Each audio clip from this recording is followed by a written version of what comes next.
Hi guys, Steve Bannister here with Good Karma Coffee. I just wanted to expound further about what I mentioned earlier in the post about fresh roasted coffee.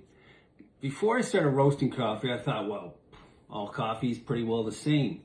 After I started roasting, I realized no, it definitely isn't the same.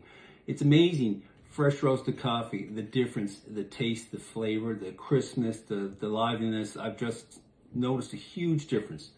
You know, quality of coffee is really big compared to what you might buy in the supermarket versus your local roaster.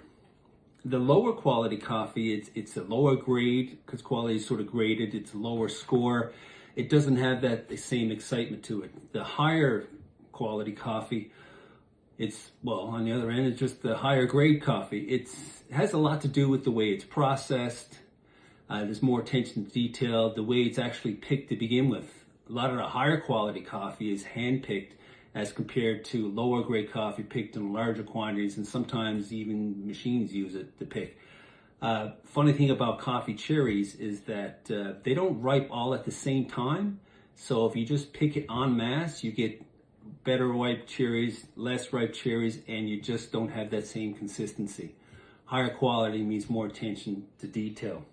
So the big things you want to look for when you're thinking about purchasing coffee, first of all, is a local roaster, because they should know all about the coffee they're roasting. Now, that doesn't necessarily guarantee high quality coffee, because you can buy huge bags of really low grade coffee. No matter how good a local roaster you are, if you have a low grade coffee, you can't roast it better.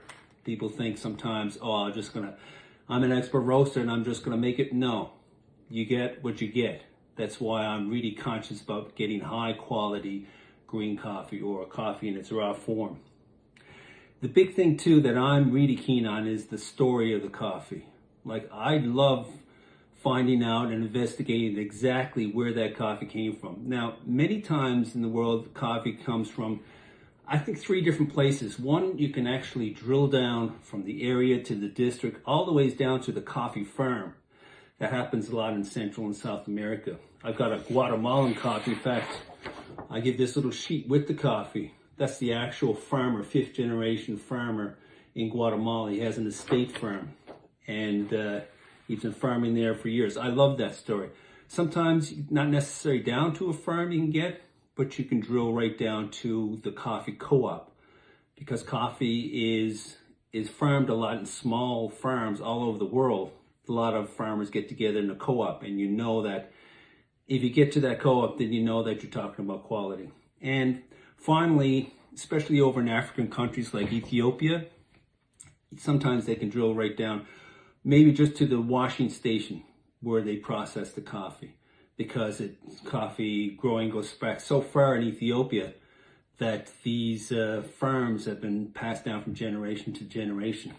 In fact, I've got a really high quality Ethiopian. I love my Ethiopians. I have a Guji that I send out a little booklet talking all about the coffee story. That's what really excites me. The more detailed the story, the better tasting the quality. So after you get through that and you've talked to maybe a roaster and you've learned all about the story of the coffee, then it has to do with how is it roasted. The key thing here is making sure that it's roasted according to specifications. You know, coffee now has come it's gone beyond how you can roast coffee. It's come such a far way with the ability that basically it's very scientific. It used to be more of an art, but now it's a mash between art and science. Your roaster should have the capabilities now to have this roasting software, and the roaster should be hooked up to a computer so you can really get down to the exact details so you can repeat it.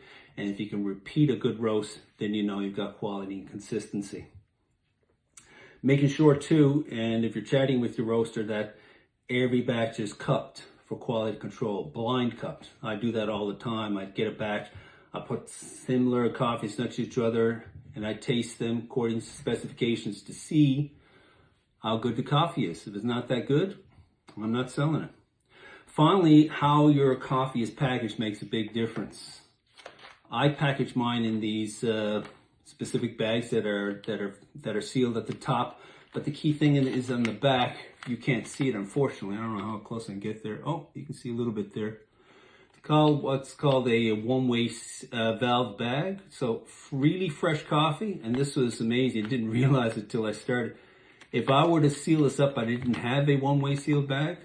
Right after I roasted, about a day later, this thing would blow up because of all the CO2 CO2 emitted from it. This actually lets out the CO2, but doesn't let any oxygen in. About 24 to 48 hours, CO2 is given out.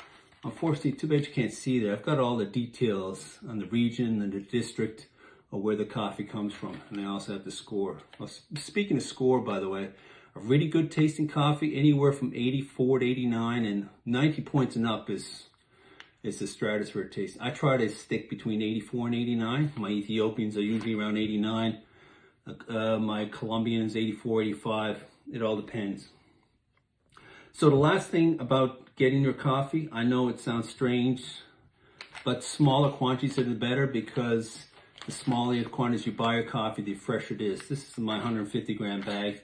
I also sell it in, well, this is an empty bag here, 320 gram bags, right? Anyway, I can't stress enough about how it is a big deal to buy fresh roasted coffee. Trust me, once you taste the coffee, fresh roasted, you'll never go back. Cheers. I'll talk later on about the other few tips about how to elevate your coffee experience.